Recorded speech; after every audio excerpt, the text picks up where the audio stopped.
Hey guys, Victor here, coming at you with another deck profile, and for today's video we're going to be doing another updated Lightsworn deck. Now, for this version, we're basically going to be including all the good cards, in case you couldn't tell by the fact that we have a Fiendsmith card, Zombie Vampire, and like the Minerva here. So as a result, you will be seeing Bystials, you will be seeing the Fiendsmith engine, you will be seeing Horus cards, and we're going to fit it into 40 cards. So with that out of the way, let's jump straight into it.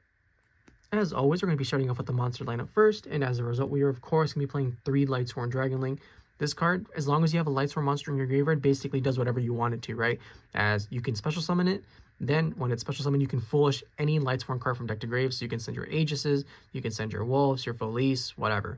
And like, I cannot stress enough how important this card is for just enabling your ignorant plays, as it quite literally just allows you to make whatever you want, right?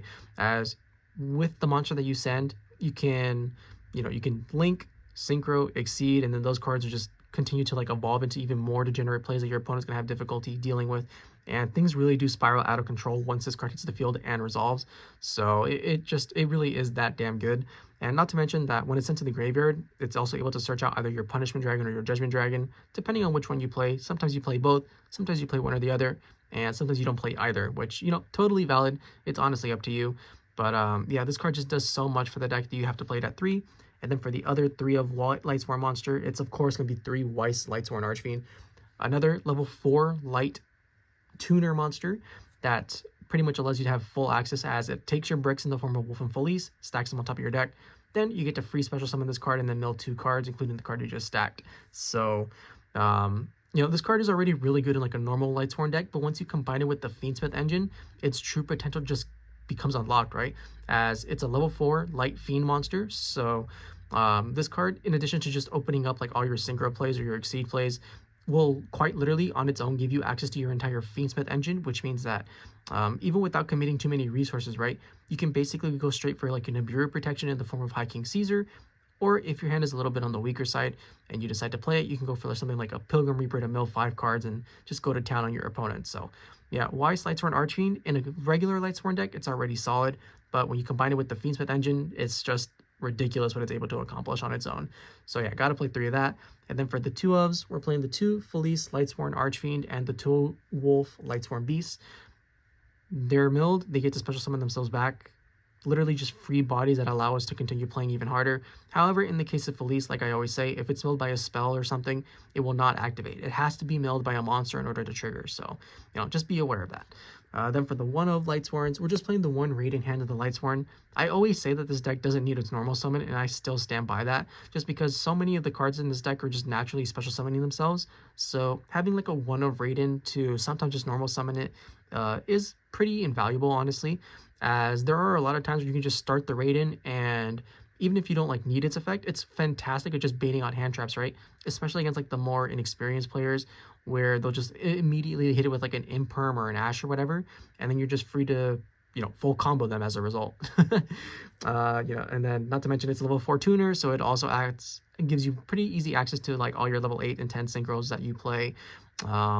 It's another name, so you can banish it off of like your Minerva synchro, while maintaining that you keep like your precious cards in the graveyard a little bit more easily. But you know, you don't need more than one. One is perfectly fine as is. And with that, that's it for the Lightsworn monsters themselves. And then for the one that goes with it, we have the 1 punishment dragon. Like I said earlier, you can play 1 judgment, 1 punishment, or both, or neither, whatever. But I just opted to go with 1 punishment just because it really does hard counter the Malice deck so much, as you just pay 1,000 life points and then you shuffle back all the banished cards essentially. So you just wait for your opponent to activate a Malice monster's banish effect, then you chain the punishment, put it back into the deck, and then that key resource that they lost is pretty important at you know, just helping you outpace them and make sure that they can't do anything too ignorant. And this also does solve like a lot of random rogue matchups, right, that you normally would have issues with, such as like Fluanderies, if anyone's still playing that, or even something like Ritual Beast, where they need their monsters in their graveyard or in their banish in order to actually be able to play the game. You just chain punishment, shuffle them all back, and they lose. So yeah, Punishment Dragon, really, really solid right now. And then that's truly the end of the Lightsworn portion. Then for the cards that enhance them, we have the Bystial engine. So you got to play 3 Bystial lubellions. You discard it, you search any Bystial monster. Then when it's in the graveyard, you're able to, or even in your hand, right? You contribute a level 6 or higher dark monster to summon itself back. So it's a level 8 monster that's able to bring itself back by attributing a level 6 or higher. And as if that wasn't already good enough, it will then in turn set up Branded Regained, which basically allows you to recycle your banished cards or bring back Bystials from your graveyard. So yeah, the amount of consistency and power that this card offers you is just unmatched. And then speaking of the other Bystial monsters, we're playing the one Bystial Magnamhut, the one druiswurm, and the one baldrake. Pretty straightforward stuff. If you want to play Sarnier, go for it. I just don't really feel like it's all that needed. These three are pretty much the ones that you're going to be summoning every single time. And you can also do like some really weird stuff, right? Where, I say weird, but it's pretty common, where you'll see people playing like 1 Magnamhut and 3 druiswurm, but I just want all my Bystials to be live as often as possible, which is why I just go for the 1-1-1 line. And I think it's perfectly fine as is. But that's it for the Bystials. And then for the Horus engine, you got to be playing the 3 Imsety along with the 1 Hapi. These search out your King Sarks. Well, the Imsety searches out your King Sark, and then they basically just become free level 8 monsters that come back every single turn as long as you have King Sark on the field. And then typically you're just going to be using these to go for like your zombie vampire play, but there are certain situations where if you're playing against like a Molcharmi Fulos, for example, you can just bring these back from the graveyard and just leave them there, and your opponent is going to have some difficulty outing them. So, you know, these cards are just phenomenal. Then for the Fiendsmith engine, it's going to be super small just because the fact that we play Weiss means that we have access to it at all times, so we don't need to play cards like 3 engraver at all times plus like 3 tract or whatever to always have into it, because it really is stupidly easy just to have access to it in general. So as a result, we're playing the 1 fabled lurrie, the 1 Lacrima, the Crimson Tier, and then the 1 Fiendsmith engraver. This is basically all you need. Because we are playing the 1 Lacrima, that means we are going to be playing Fiendsmith in Paradise later on in the profile, just to be able to potentially send our Desiree to the graveyard from our extra deck. But yeah, like these 3 cards by themselves are more than enough to be able to set up your entire Fiendsmith engine. As like I said earlier, you're basically going to be going for Caesar or Pilgrim Reaper every single time. And because of the fact that we play like Weiss, for example, that means that we can, even like if we use all these cards, we can still summon Weiss sometime later in the turn and then make it into like a sequence or whatever, just to be able to summon out the Desiree normally or whatever. But for like this profile, or like this deck specifically, this is more than enough to get the job done. And then for just the random 1 of good cards, you have the 1 Mudora, the Sword Oracle, to shuffle cards back. The 1 Starliege Seyfert, which banishes itself to basically add any level 8 dragon from your graveyard to your hand. And we play a couple of those. You know, we can add back the Punishment, we can add back the Bystial Lubellion, or you can add back the Chaos Dragon levianeer, which all of its effects are stupidly good, right? Whether you're banishing all darks to loop a card out of your opponent's hand, or if you're banishing all lights to special summon a monster from your graveyard, or banishing lights and darks to be able to blow up your opponent's field of 2 cards. So all of the effects come up. Every single one is solid in their own right. Ideally, if you're going first, you're going for the hand loop, of course, and it's still very easy to accomplish because we play so many darks in the main deck and the extra deck. So like you're never really struggling. And once this card hits the field, your opponent is probably going to lose, just because that 1 extra card that they lose, or that 1 extra card that you gain, or the 2 cards that you pop, literally just make or break the difference or of the matchup so often. So with that, that's the monster lineup, and now we can finally move on to the spell and trap portion. Now, as is always the case in these deck profiles, the monster lineup basically completely dominates the amount of cards played compared to the spell and trap lineup. But even so, the spell lineup is of course going to be playing 3 Charge of the Light Brigade, mill 3 cards, search any Lightsworn monster. Really straightforward, really solid. Then you're playing the 2 King Sarcophagus. So this is one of the ratios that I'm honestly not entirely convinced on, just because I feel like you can get away with playing just 1, but then you really do open up yourself to basically hard drawing the Imsety at some point, just to be able to have access to this. But if you're ever looking for slots, I'd probably start by playing around with like this ratio, but for the purpose of this deck profile, 2 is perfectly fine. Then we're also playing 2 Triple Tactics Talent, because you're going to get hand tripped at some point, as well as the 1 Called by the Graves. So having some kind of defense is going to be greatly appreciated. And much like the King Sarcophagus, if you want to play something else, such as like Drone Lockbird or Ash Blossom or whatever, I'd probably just start with these ratios, just because these are like the most iffy of the list. But they're still like incredibly solid, don't get me wrong, but they're definitely the ones that can be changed the most. So start there, but if you don't want to, it's perfectly fine as well, because let's face it, all these cards are really good. Then you have the 1 of Branded Regained, to be able to recycle and bring back your Bystials, the one of Fiendsmith Tract to add any light fiend from your deck to your hand.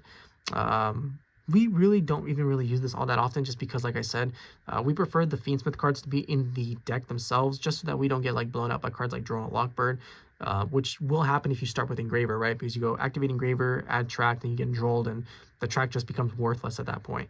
But you know, it's still good to have, because there are certain situations where you want to have the Tract in your hand just to be able to add something. So yeah. And then for the final spell card, the One Foolish Burial, it's a good card. It becomes basically anything. And by basically anything, I mean either Wulf or Wulf.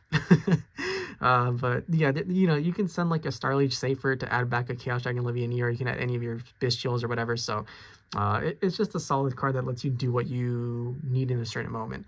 And then for the traps, we're playing the one Lightsworn Aegis, because it allows us to beat cards like Droplet or like Dark Ruler no more, you know, things of that nature that this deck normally is pretty weak to. And then the one Fiendsmith in Paradise. I still don't know how to feel about this card. Like, yeah, it's good, right?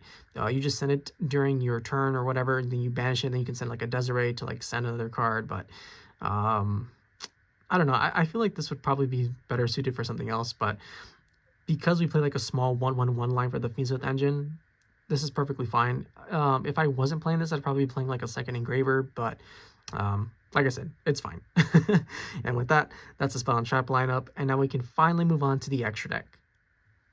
Now that we're on the extra deck portion of the video, we're going to be starting off with the Synchro monster lineup first. But compared to the other decks, this one has a very small Synchro lineup, just because we focus more on the link aspect of the deck than the Synchro. But even so, each one of these cards is phenomenal. And we're going to be starting first with Minerva, the Athenian Lightsworn. So on summon, it's basically going to mill 2 Lightsworn monsters from your deck to the graveyard with different types.